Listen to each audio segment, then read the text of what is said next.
Palambutan na to ng balakang.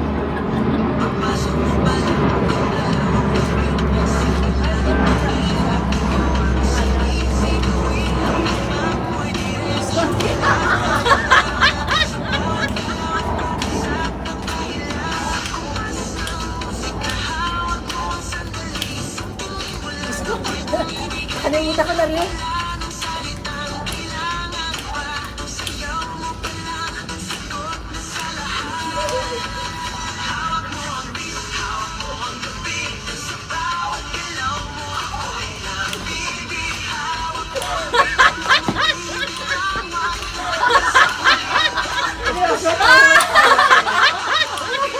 Wala, saan ko na ito na? Practice mo naman yun. Pangalawa. Gusto kasi Joel sa unahan kasi eh. Kaya hindi mo tuloy-tuloy ito eh.